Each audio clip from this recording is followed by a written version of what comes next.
the document camera. Number 11. You're given an equation that's, we got a Marvin the Martian type vehicle here, right? Marvin the Martian type vehicle. And we're traveling along, and we're given an equation of motion, and our equation of motion is x 3.25 t squared minus 2.75 t plus 6.75. So we're given an equation of our motion. Part A is asking for what's the average speed, and it's giving me time 1 is equal to 2.25 years, and time 2 is equal to 6 years. If I'm doing a regular average, right? I'm doing a regular average. I'm going to get x plus x2 divided by 2. That's going to give me x average, right? Okay. How do I get x1? You plug T1 in for x1. How do I get x2? Plug T in for x2. Get the two numbers, divide by 2. Okay. I tried that and it said I was wrong. Maybe I just did math wrong. It's possible you did the math wrong. But I tried that and then I had Kristen look at it. She tried it and it was wrong too. That's the one. That's the one. Okay, what we did on that one, Kenny actually taught me this, so don't let me take credit for his math. But we pulled the 2 out in front of 3.25 and did away with the t on the 2.75 and derivative 6 point. Yeah, we derived. Yeah. You did, okay, you did a derivative. Yeah. Okay, you did a derivative. So, so that way works. Then the instantaneous speed, you just plug in the number. For part 2, you just plug in the number. And for what time is it when the space, the speed of the space is 0, you solve it for when it's 0. Now, when you do that, remember if I have a quadratic, I'm going to get a value minus my x and a value plus my x, or vice versa. One of them may not be physically significant. I can't have negative time.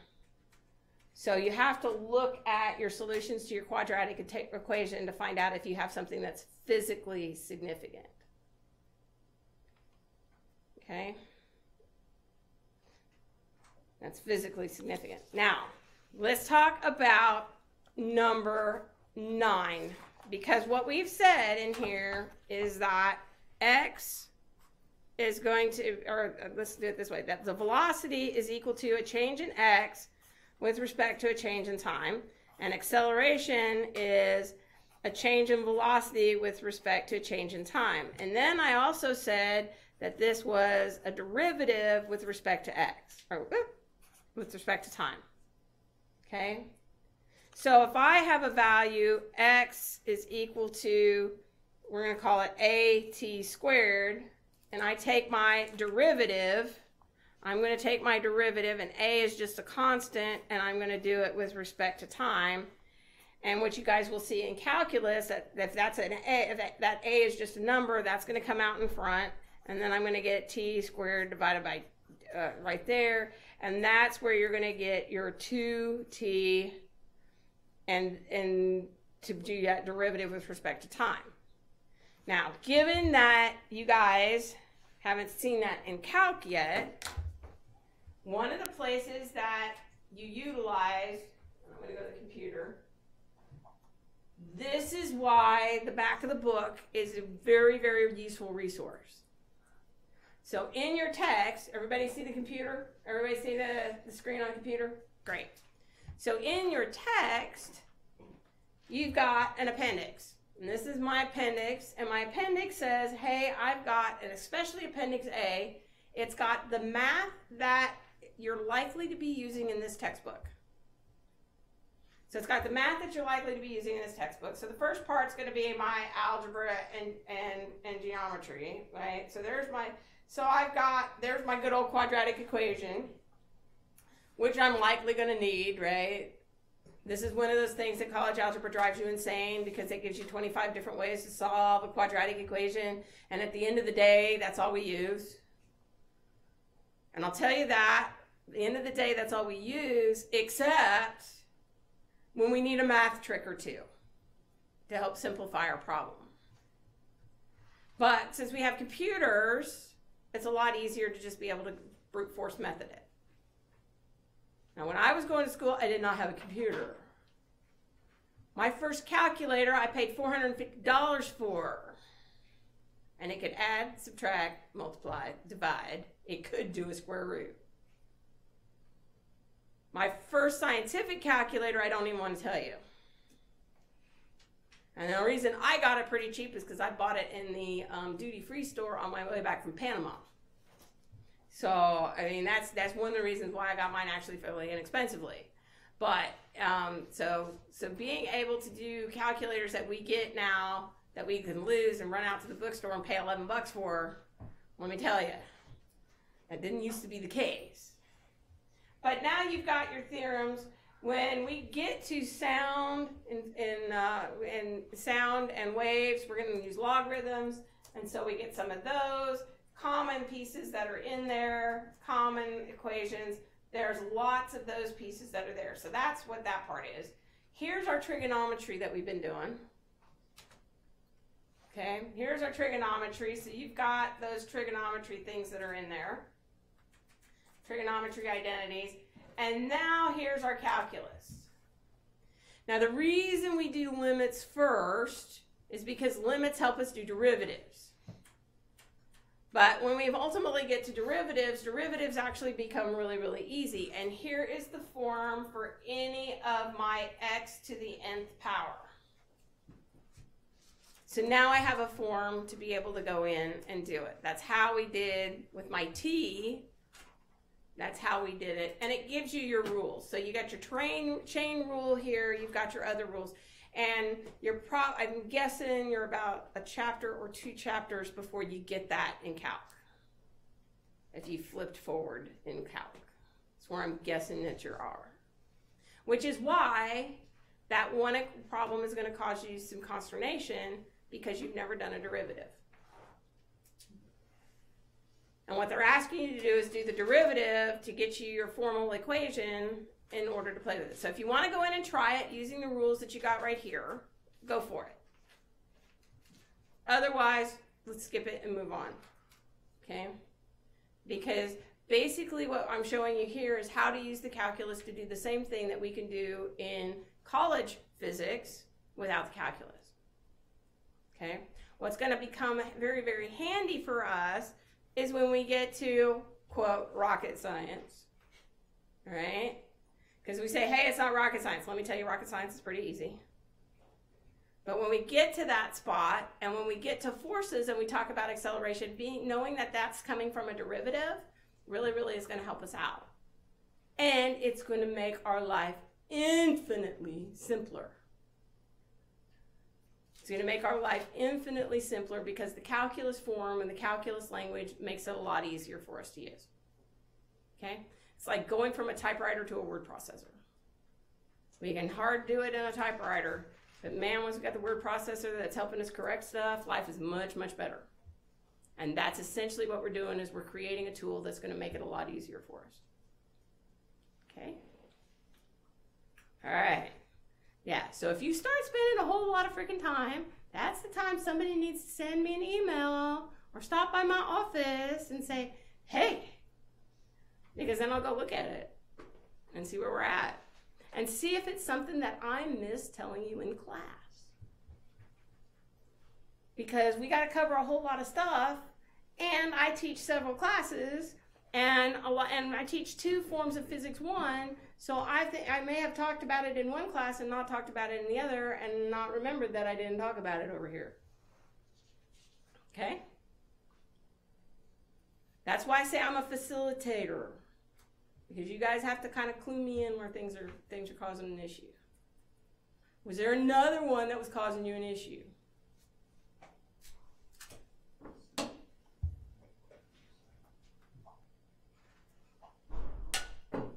Because I heard people say if you're having trouble with this one, we got it figured out. And I've heard people say if we have trouble with that one, you got it figured out. Okay?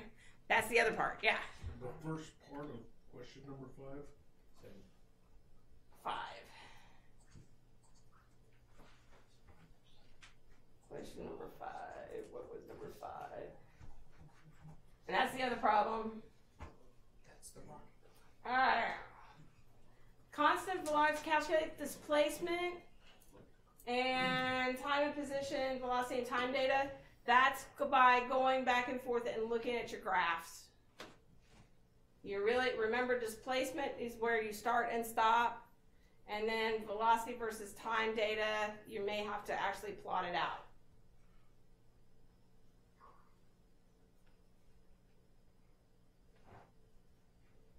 Draw your picture. Draw your picture. Drawing your picture is going to help you out more often than not.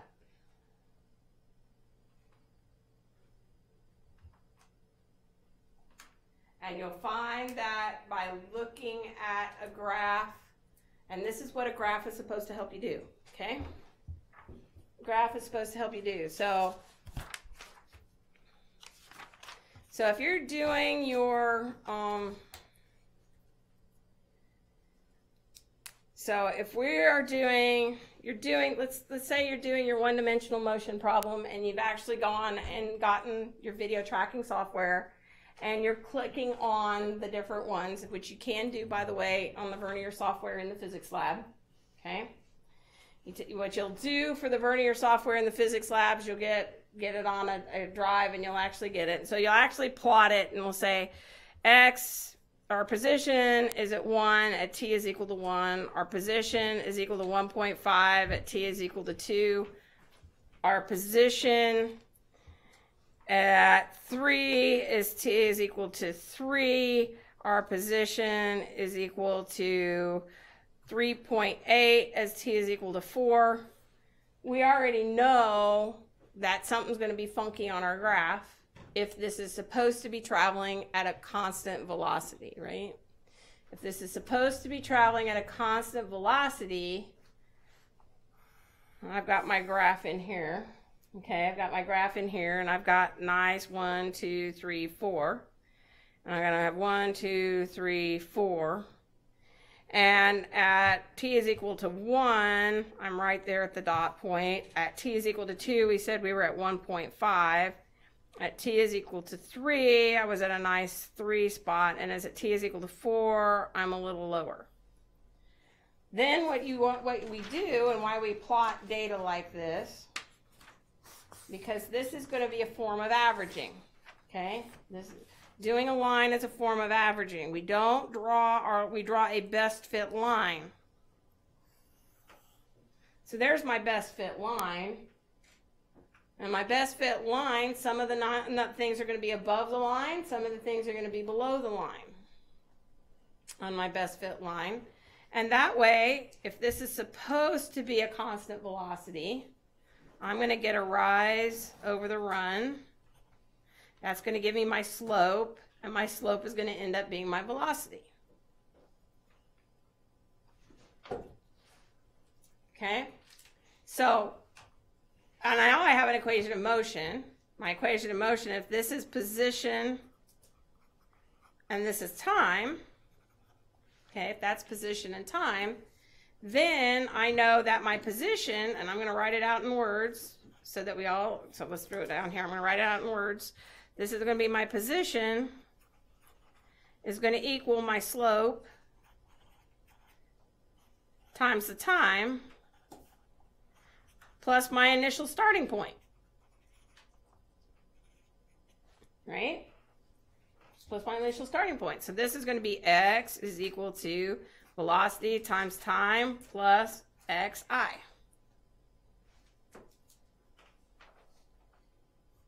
Now, if we go back and look at our numbers, okay, wait a second. My actual data says, this isn't perfect. All right? This isn't perfect. So this is a form of averaging. This isn't perfect.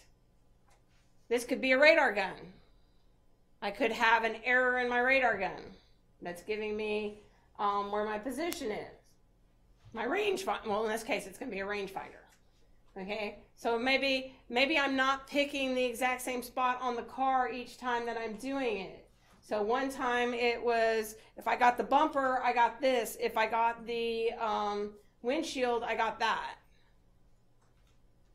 So we can, depending on how we're doing it, if I'm not consistent, I might have some error. This is going to give me error in my actual data.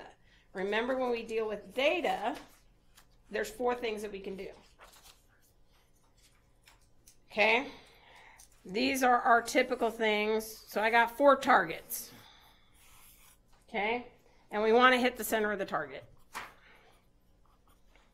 All right, we want to hit the center of the target. And if I hit the center of the target, if I average those 4 values, I hit the center of the target, right? If I do an average, I hit the center of the target. This is accurate. But is it going to win me a shooting competition? Nope. All right. So I know that's not going to win me a shooting competition. So I go out and I make an adjustment. And now I get, well, I got a good tight grouping. I'm not accurate, but now I'm precise. And if I'm using my son-in-law's 22, I go, your sights are off. They're set for his stigmatism. My sights are set for my stigmatism. Okay? His sights were definitely off. So in this case, because I got something that was precise, I had a potential bias. So this gives us a way to talk about bias of certain things. Okay? This was an instrument problem. My sights were off. I got a nice tight grouping, but my sights told me I were hitting here, but my sights weren't lined right, so yep, they're off. So this is precise, but it's not accurate. So this is not accurate, and this is not precise. So that's not accurate, that's accurate but not precise. Now if I get this, where I'm all around the center, that's accurate and precise.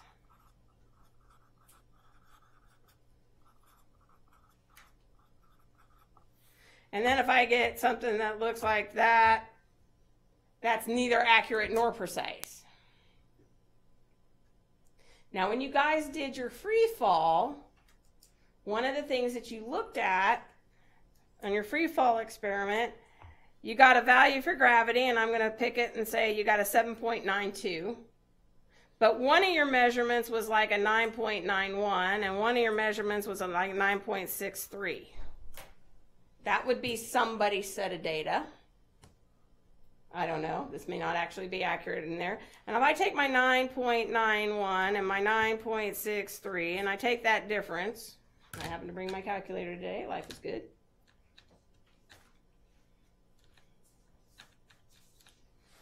You got a number that was like 0.28. And it told you to take that number divided by 2 is 0.14. Okay, so that was that number divided by 2. And what it was saying by doing this is that your values ranged from 0.97 to a 0.14 up to a 0.14 down, which gave you a measure of precision.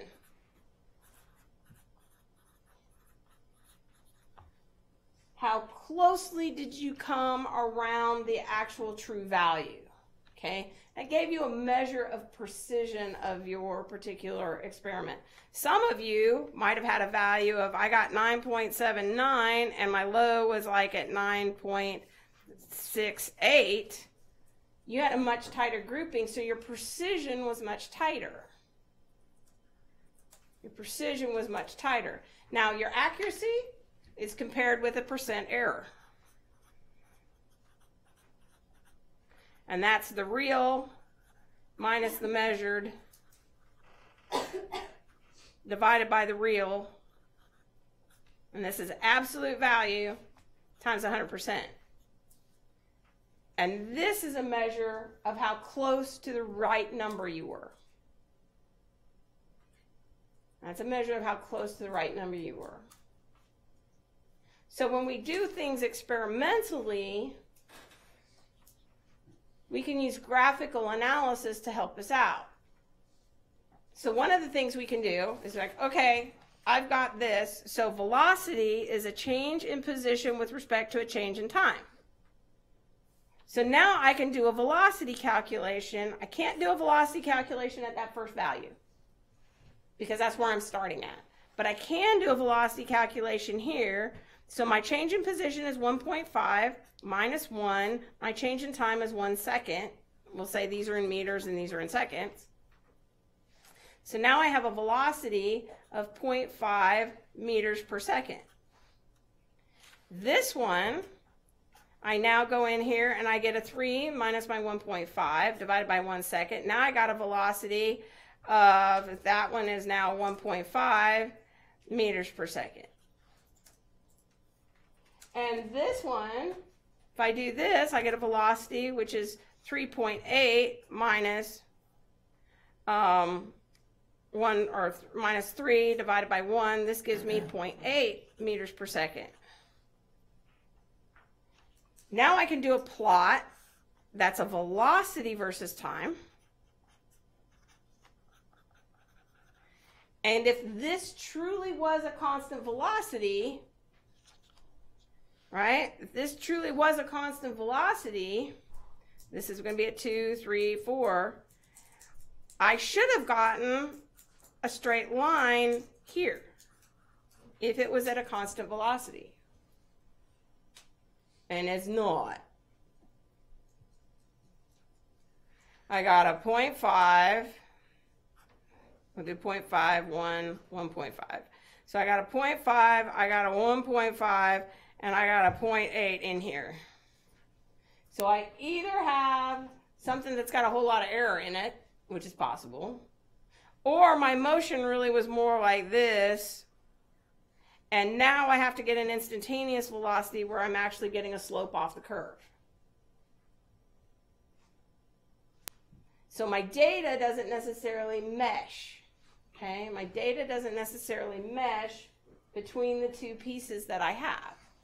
So I'm not quite sure, was I supposed to be traveling at a constant velocity? Obviously I wasn't, because I definitely had some form of an acceleration and deceleration. So we can link those graphs back together, which is what you guys have been doing in lab, right? So far, because we've only been dealing with one dimension. But that's what the difference between my velocity versus time graph is doing and my position versus time graph. They're telling me two different things. One is telling me about acceleration, and one is telling me about my velocity. Is that helping? You guys over there, is that helping, Enid? Helping out a little bit? Okay. And now it's time to complicate things. Hey, it's time to complicate things. So the lab we're doing today, Yeah. could we like somehow not use it, but like, could that help us with our video analysis problem? Lab today can definitely help you with your video analysis problem. Could we use it? If you want to take a picture of it and use it as your video analysis, sure. I don't care. I've done it. It's pretty cool, actually. So we need to take a picture of our, we need to have a picture of the thing that we get from the vernier system, like the graph that we get. Now for your video, well, yeah, you can have it. You can have both. Yeah, you And can then we use. need to take maybe a video or a picture of Mhm. the chart. Mhm. All right. Yep. Or, and for you guys everywhere, all right? For you guys everywhere, if you have a little extra time in your lab and want to do it this way, when you go into File, Open, okay, File, Open, and it'll say Physics with Vernier, it'll say all the other things with Vernier, right? We do physics and physical science with Vernier. You can scroll down and it will actually have videos. Okay, it will actually have videos. One of the videos that it has, and I don't care if you use it or not, Because for the vernier system, what you're going to have to do is you're going to have to actually pick out and plot the points, okay, where you think the ball is to get your data. So if you want to use one of the videos that are already in the video or in the vernier system, I am more than okay with that. Is the physics lab like always open? Physics lab's always open as long as the building is open, and you are welcome to go in there as long as there's not a class or a lab in there. Yeah, and if you guys need a place to study, that's at least that's over here in Tonkawa. I don't know over there in Enid, but I know the astronomy teacher will help you out over there, as well as Dr. Monroe. If you can catch Dr. Monroe, she will help you out. And then Dr. Samamonu's over there on Tuesdays and Thursdays, and I'm sure he will help you out. But if you go into that vernier system, there are videos that you can actually use, and basically it was fairly intuitive when we did it yesterday, wasn't it, Hannah? It was fairly intuitive. You go in and you put the little X on there and it plots the point, and it will actually plot a graph on there, and then you can use the software to do a curve fit. So that software, I really like the tracker software because you can use it on your own computer. And I know on your cell phones, you guys, there's a lot of different apps, and I can't keep up with how fast the apps are. I mean, the apps for doing video capture and video analysis are they're exploding all the time. And some are better than others. Okay, some are better than others, but I know there's a bunch of them out there. Do you think of any off the top of your head that are good? I haven't tried it. I like the tracker software better myself, but I'm old school, and so that old school part of it really, now what I will tell you, for sound and a few other things, like some of the sound analysis, some of those, I use my cell phone piece. What you guys didn't necessarily use for measuring the building was the angle inclination ones, and I have a bubble level on my phone. I mean, yeah, there's a vernier app. Yeah, and now some of them are free, and some of them, it just depends on whether you feel like it's worth paying the $5 for. And some of them, the free version gets you certain parts, and then the premium version for an extra $1 gets you something else. So, and that's why I haven't recommended one way or the other. I know the tracker software is free. And I don't know if you have an iPhone. My understanding is iPhones have some other apps that we don't have if you're Android based. And that's one of the critical skills for an engineer, is because I will tell you that we're out in the field, and we get out in the field, and all of a sudden we got to solve a problem, and we happen to have our cell phones. That does help us a lot, okay? That does help us a lot in that, oh God, I got to take care of this. But conversely, we also have the other problem of you're out in the field and you're trying to solve a problem, and the cow steps on your phone,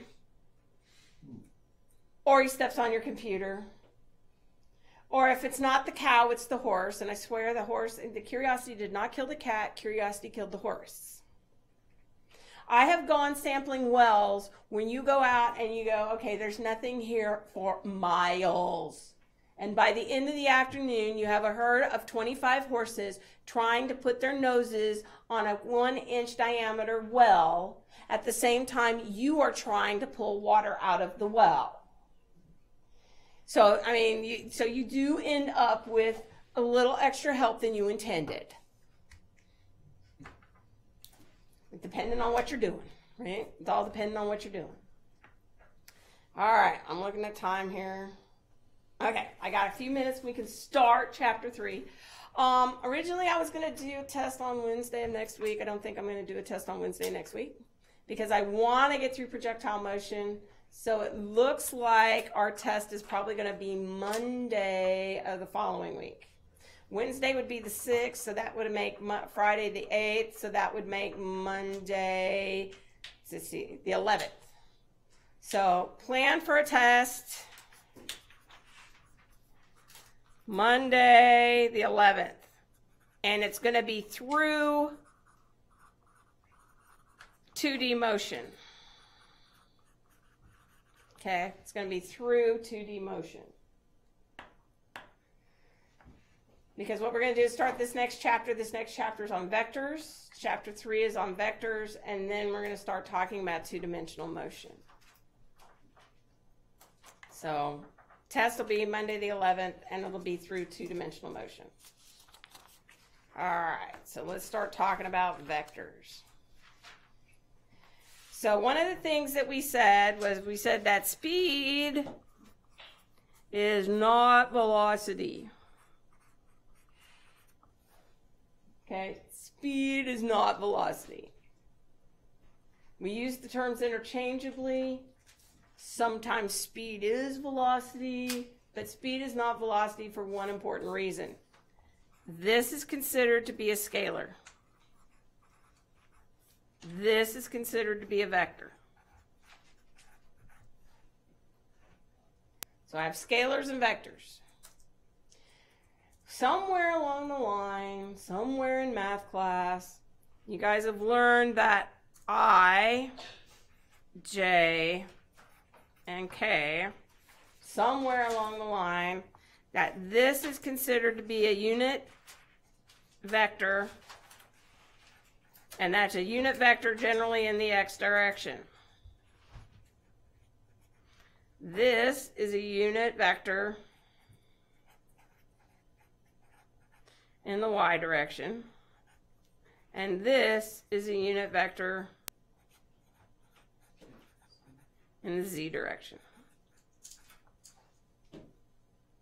Somewhere along the way we've learned that. And if I draw my vector, or if I draw my axes on my paper, this is x, this is z, this is y. These are little things that have a magnitude of 1 in our various directions. So this would be in my I direction, this would be in my j direction, and this would be in my k direction. Somewhere along the way we've done that. So if I took a scalar and I wanted to give it direction, I could multiply it times my unit vector in that direction. So if I wanted something that's 5 meters long in the x direction, I could write that as 5I. I is telling me its direction, 5 is telling me its length. Okay? So vectors, the key here is that vectors have direction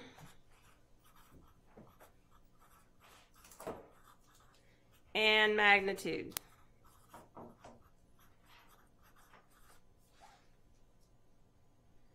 So vectors have direction and magnitude.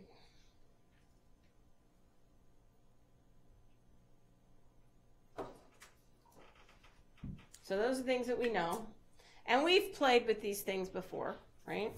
We've played with these things before. So if I have a good old Cartesian coordinate system, this is my x-axis, this is my y-axis. The Cartesian coordinate problem on the short homework with a lot of like problems in each question, it was hard because like the graph wasn't big enough. The graph wasn't big enough. Yeah, it's fine. I don't do it. All right, so we got our Cartesian coordinates, and if I put a point out here, I'm gonna call this. We're gonna do this scale here. So it's 1. So I got a 3 here. I'm gonna do a 2 there. So we can put our XY coordinate systems as a 3, 2, right? You can write it that way. I can write a vector to that spot. And so this is my vector, and we're going to call this a vector R. And I usually represent my vector with a little arrow over the top. And I have my vector R. And I can write vector R in Cartesian coordinate systems as 3I plus 2J. And we've done that somewhere along the way, because this is one of the ways that we can also look at this. This is in an XY coordinate system, and we've talked about being in an R theta coordinate system, and this is a polar coordinate system. And I can do that, and there's my theta, right? So there's my theta, and I could write this, and so if I actually want the magnitude of my R vector, we know the magnitude of this is going to be 3 squared plus 4 squared, or not 4 squared because it's actually 4, it's 2 squared. So I do 9 plus 4, take the square root of that. It gives me 3.6. Is that for the? No, Just 4? it's just 4. Because this should be 3 squared plus 2 squared. Because there's my 2 right there, right? And basically all we're doing is good old Pythagorean's theorem right there, right? Because that's my hypotenuse. This side is 3, that side's 2. Trying to find the side of my hypotenuse. A squared plus B squared is equal to C squared. That's the magnitude of this R. And then we can figure out the angle, right? Because I know that side, I know that side. I know that side now, so pick which one you want to do, right? The tangent of the angle is going to be my y over my x. And so I can do the arc tangent.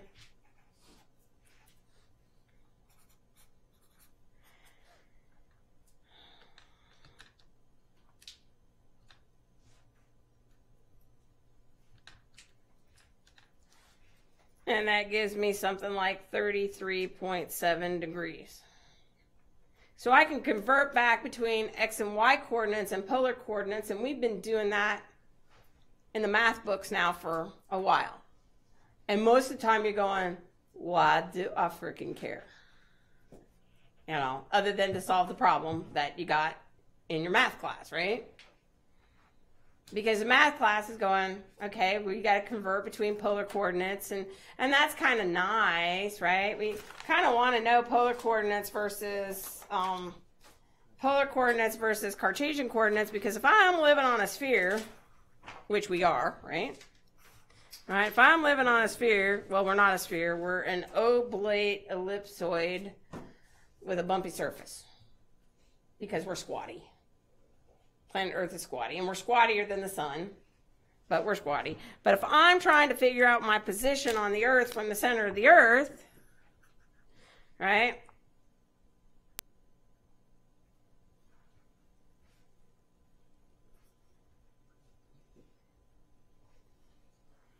We can get an angle that's from the x-axis to our vector. We can get the angle from the y-axis, and we can get the angle from the z-axis, and this one is alpha, this one is beta, and this one is gamma, and that helps us figure out where we're sitting on the surface of the Earth.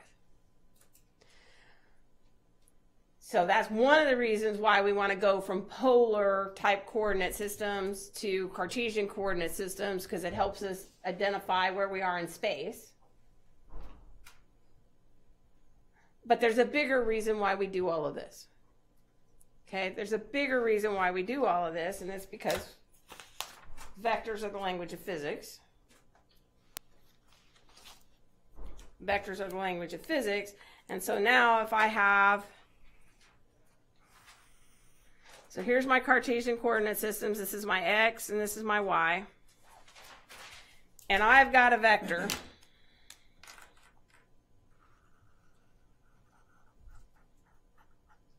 I've got a vector, and if I know r, and let's say this vector is 4, and we know this angle is 25 degrees,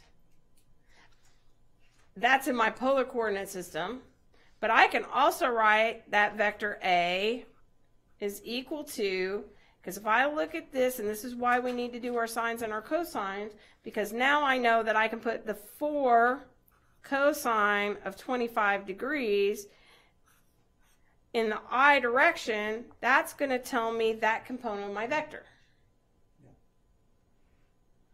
And then I'm going to have my 4 sine of 25 degrees.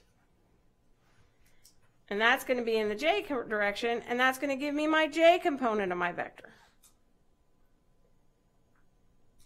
And the things that we know are we add vectors head to tail. So I can actually do vectors geometrically with a ruler.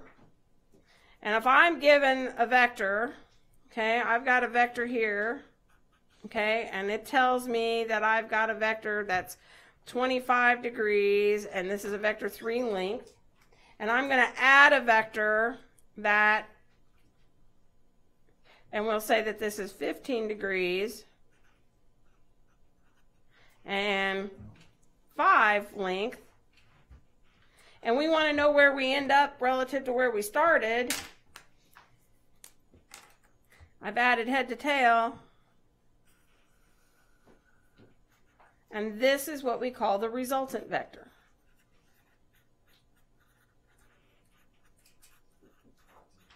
Did you say that was 15 degrees? That one was 15 degrees. Thank you.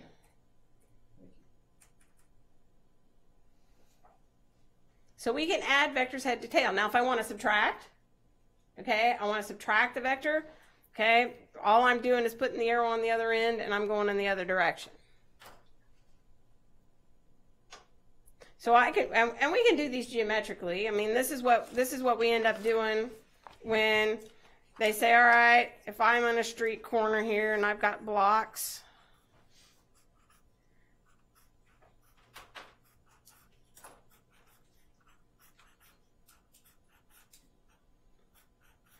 and if I'm going to go over here, I'm going to go, this person is going to walk 1 block in the x direction and 2 blocks in the y direction. Where's my new position? There's my new position. Okay.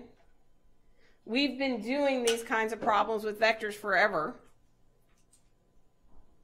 We've talked about it. We talked about it on Wednesday or Monday, because today's Wednesday. We talked about it. If I'm on a little sailboat and a little sailboat's coming this way and I got a wind blowing this way, we know that we ultimately get pushed this way and we end up going that way. Because we can add vectors head to tail. We know that if I'm on a river here, right, and I start out here, here's a tree over here, and we got a boat going down the river, and if I push off and the river's flowing in this direction, we know that that boat's going to end up over here somewhere.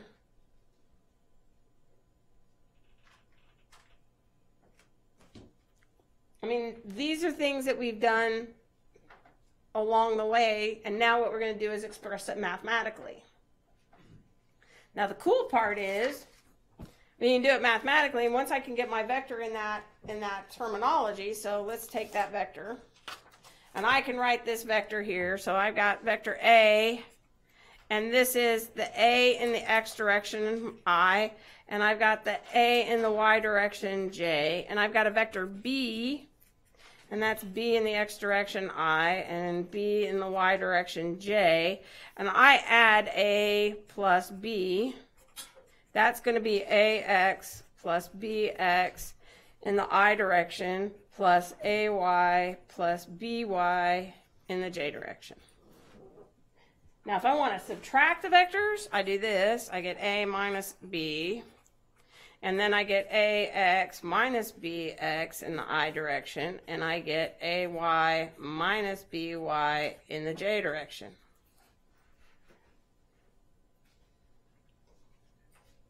All right, so I get that. The other thing is now if I want the magnitude of A plus B, that's just going to be the square root of AX plus BX squared plus AY plus BY squared. And now if I want that angle, good old tangent of the angle is going to be AY plus BY divided by AX plus BX. And I can find the angle because the angle then will be the arc tangent of that.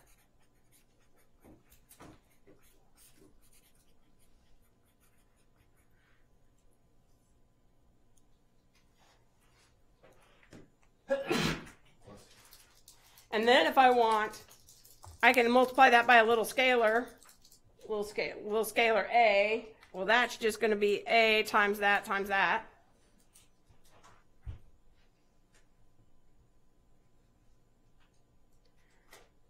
And so all we're doing is adding arrows together. But those arrows have meaning. And we'll talk more about that on Friday.